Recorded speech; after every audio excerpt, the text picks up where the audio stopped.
All right, so 8 years in, Kickoff Labs, we've always grown by listening to people who are paying customers. We've gone from really simple landing pages with some referral tracking to supporting over 8 types of lead generation campaigns. Really just a key part of the top of the funnel for people's marketing. By the time you hear this, we'll have released a new set of features aimed at expanding that reach.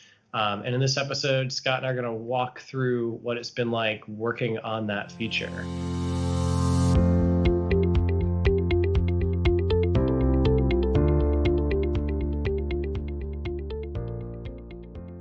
So, Scott, how's the last week been for you? It's been pretty good. House is much more quiet now since we shipped you out. But apart from that, it's been good. You? Good. It was fun. So Scott and I usually work. We're a remote company, and so I'm in Seattle, and Scott is in New Jersey. And so we did spend last week in New Jersey at his place together working on this feature. I don't know. And I woke up this morning and I saw there's going to be new noise canceling AirPods. I was pretty excited about that. Yeah, that's something I was hoping for, because they label it as like music like you've never heard before or something. And I really just want my computer to work like, I was joking, like never before, but actually I like it to work how it did before, where it just worked and I didn't have to worry about keeping the keyboard, clean and a touch bar that's in the way and stuff. So I'm still hopeful we'll get something new in the coming weeks, but we'll see. The year's, going to be over pretty soon. Yeah, I would also go for a real escape key and a non-touch bar MacBook, but I'll take my Pro AirPods with the noise canceling. So back to Kickoff Lab stuff. Our new feature is called at the moment Shopify Rewards, and the idea is that you can turn dollars spent by your customers into points within a Kickoff Labs campaign. Previously, we'd kind of limited points to more social actions like referring friends, getting people to sign up for your newsletter, following you on Facebook. We had released the concept of lead tags, which I think was a good entry into this step where you could tag people for any random action. But we started to see people just consistently getting a lot of requests for, I want to reward people for making a purchase. Like when somebody buys something on my Shopify store, how do I give them points? How do I recognize somebody for buying things? And like the question was coming up over and over again. And I think that was the first really good indicator that we needed to create a new feature around that. Do you feel the same way that as we've released smaller bits of a feature that customers have kind of led us in a direction? No, absolutely. And we did see a couple people try really hard to kind of shoehorn themselves into a similar experience where they were using tags and trying to, customize it, and just we're working really hard to do something that should be easy, to go along with everything else we've done. Like you said in the beginning, we really tried our best over the last 8 years to see things people want it and we're trying to do, and then to make that as easy as possible for them. And the folks that were using Shopify today were just working way too hard to make it work. Yeah, and I think that there's kind of two indicators there that I usually like to look for when knowing that we should invest in a feature like this. And I think one is, are people trying to shoehorn it in? And in this case, there definitely were. I mean, we had a lot of support requests for people that were, like you said, just kind of banging their head against a wall, trying to make it work. And some people had been successful, some people weren't. And the ones that had been successful, it seemed like it was working pretty well for them. And the cases where it wasn't, you could tell they still wanted it. And the other thing was, were these people paying us? So it wasn't just a bunch of people like using the free account, like getting in. These were people like paying us. In one case, I think they paid for like 2 months and they didn't even have it up and running yet because they were still kept trying to do it. But we kind of refunded them and kind of got them up and running in the right way. Well, plus the other interesting thing for others who are building their own products and listening to this, the other kind of key indicator too, right, is that they're usually in almost every case paying Shopify as well. So they've demonstrated a willingness to spend money if it helps them be successful, which is usually a pretty good indicator that you're talking to people who believe in spending money to help them make money, and it's usually folks you want to have as customers, those who, if you can show that you're going to help them be successful, they're willing to reward you with their own hard-earned dollars and cents. Yeah, and to be really specific, the thing that we've now made really easy is enabling people to create a reward program where people earn points earn points for dollars spent. So if I go into a store, I might not even be part of a Kickoff Labs campaign that you're running yet at your store, but if I buy something, you'll give me 25 points if I spend $25. And then the unique thing with Kickoff Labs is because then we're also, like anything else we do, we're tracking referrals. If I then share my link with Scott and he spends, he takes my link and goes to the store and he spends $50, now I've got 75 points because we're giving points at a 1-to-1, like somebody signed, you can give points. We have the option, but you can give points at a 1-to-1. So then Scott would get 50 points in that case, and I'd be up to 75 points. And then what you can do with the points is really flexible. So I envision, based on what people have said so far, there's some people who want to just do simple, sort of reward levels, like somebody gets, 50 points and they earn free shipping on their next order. And then some people want to tie it into, a regular, every other month contest that they're running with Kickoff Labs, where every point is another entry. And so if you spend money in the store, you get, a whole bunch more entries that greatly increase your odds of winning. So you might get, 3 or 4 points for referring some friends, but if they end up spending money, you're going to have a whole bunch more entries and really increased odds of winning the contest. And so I think this can really help store owners just gamify things a little bit better and tie it more directly to something that feels more tangible to them, which is dollars spent, which is one of the reasons I liked the idea. I wasn't sure if you felt the same way. The reasons that pulled you into the direction of doing this idea. Like, was it also that sort of tying it to the dollars spent?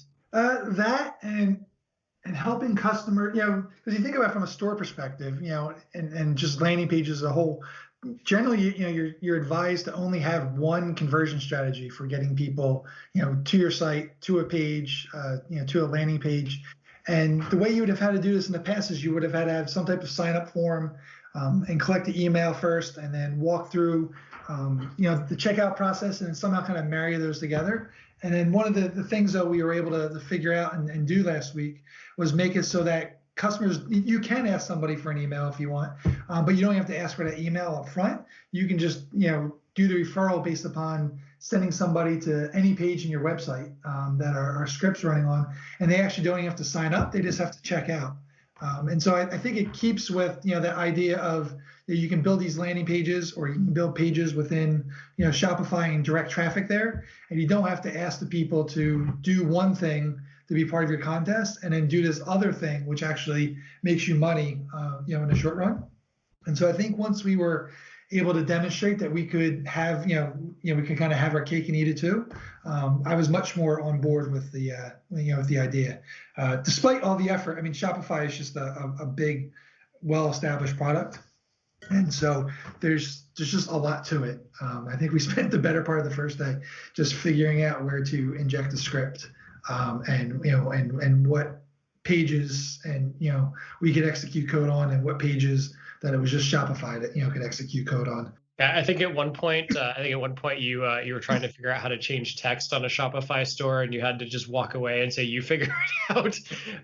It's a great platform, but it is amazing, similar to us, but multiplied by 100, that they've just expanded into so many different areas and have so many different options to figure out that finding these singular points of integration we wanted was sort of like a needle in a haystack with their platform. Mm-hmm. What are the risks as you see it for anybody building products out there and like thinking about, adding new features? I mean, it's just time, support. I think that was the other thing that that kind of scared me, with this is, Shopify is to a certain extent like a black box to us, right? We haven't used it a lot ourselves yet. And so we're kind of learning as we're going, and we've learned quite a bit over the last couple of years helping customers. But you and I, neither of us is.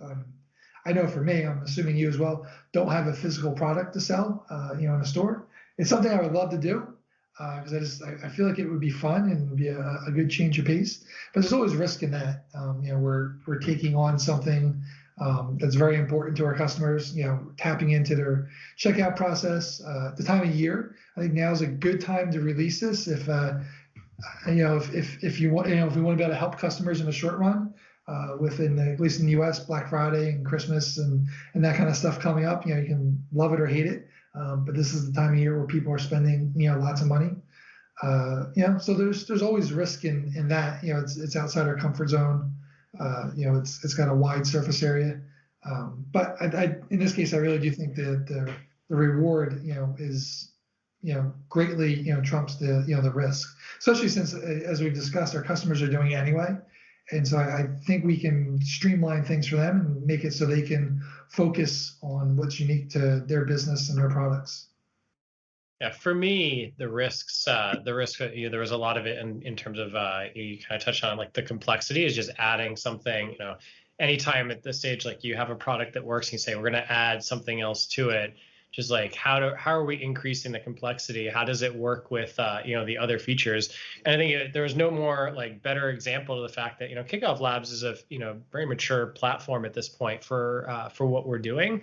And I think, down the end, the key parts of the Shopify integration, I think you said, are maybe like 10 or 15 lines of code to get, the meat of it getting done, what we have done. But then you talk about, okay, well, ideally this feature ties in with the activity feed of a lead within KickoffLabs. It ties in with, like, notifications. It ties in with webhooks. It ties in with tagging of leads that somebody made a purchase.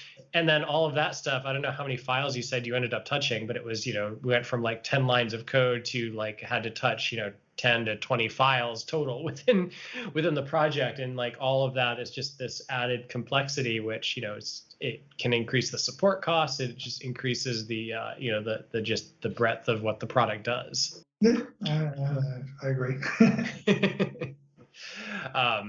We'll see how. I think it's going to turn out to be great for customers. Like you said, it's a good time of year to kind of roll out a feature like this, and people were doing it anyway. So we already had the support costs of people doing it anyway. So if we can, maybe it'll actually lower the support cost to a certain extent for at least each customer. I think it was because of all those reasons. I mean, at first I was really tempted to build it into a new product, just like focus the new product on the stores. But then that has its whole nother set of challenges in terms of getting attention on a new product. And, we have thousands of people that, visit KickoffLabs pages every month. And so, like, taking that traffic and saying it's got to be divided somehow. That also feels like a huge challenge, and this gives us a great way to kind of experiment within KickoffLabs and add a feature, and we can make changes down the line if needed. Yeah, we always extract it and help streamline the experience for people in the future. It's like anything else. The sooner you can get it in front of people, the sooner you can learn, and to build it on its own and convince people to find another thing, to trust another product. They want to take out their credit card for another product, for us to market and manage and support it.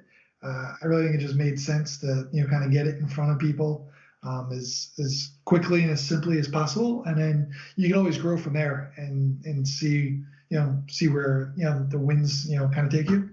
Yeah, I think you just hit on the big thing that, like, convinced me to, like, go with it, because I went into the week saying I want to ship something within the week. Like, if we're going to spend the week working together, let's get something out the door. And this was the fastest way to ship the feature as an experiment, and say, like, let's get it out the door.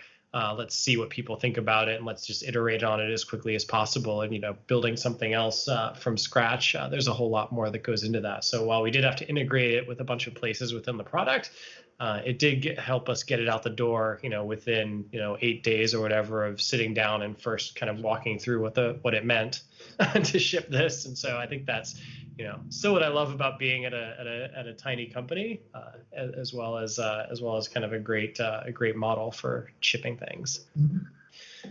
What are you looking for, like, to see and judge when we ship something? Like, what do you look for success of, like, was it worth spending the time and the effort behind a feature like this?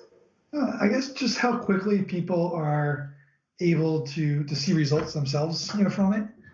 How much effort it takes them to get it installed, up and running. All new features, it's always that slow uptake. I remember when we first started, we'd agonize over, should we ship today or should we wait till Monday, or should we wait till Tuesday or 2 weeks or whatever? And the reality is you can ship whatever it is you want today, and it's going to be a couple days to a couple weeks, depending upon the product and stuff, that people really start using it. A lot of times people set up campaigns and they go about their life, and and keep working on the rest of their business, and they're not living inside your product. So just how quickly, I guess, to sum up, just how quickly we can start seeing results and get a couple of people up and using it. That's really, what I'm looking for. I'm confident people want it. Even sometimes then you're not 100% sure, but our support channels, over the last couple of years, shows that there's definitely a need for it. And I think we've made it as simple as we can make it within the parameters and that we get to play in. So it'll be interesting to see what the next couple of weeks look like with this, especially as we're, like I said before, approaching the holiday season. Yeah, for me, I think it's the same thing. It's uptake. Do we start getting questions about it? Are the questions meaningful? They're showing us that people are doing things. That is one of the things that once you've got an existing set of customers, the support channel, having it all recorded, is a great way to look up. I was surprised when we went back and I did a search for Shopify, and there were just hundreds of questions about Shopify, and they weren't all necessarily people saying they wanted to set up a campaign like this, but it was like, it was a good indicator where it's like, oh, our customers, they're thinking about Shopify, whether it's this or some other feature. Like, there's a lot of thought around Shopify and overlap between our customer base and people who want to set up a store within Shopify, which is a good proof point. And now it's, it becomes a challenge to see how quickly we can get people to have successful campaigns and experiments with it. So I'm hoping to see, my goal is that by the end of the year, we've got a couple of people that have run successful campaigns with this that we can then, do case studies with, and show like, hey, this worked for this person, in this way, and here's how you set up something exactly like they did, so it'll work for you too. Yeah, I agree. Cool. This was a really quick podcast. I just wanted to get I thought it'd be fun to talk through one of our new feature releases as a podcast episode, and then also kind of walk through the things that we think about when we're doing a feature release, and like why we build a feature, and the considerations we have before it goes out the door, and what success means. And so if you find it helpful, go ahead and let us know. You can review us in any of your podcast apps, or send an email back to josh@kickofflabs.com. Later, everyone.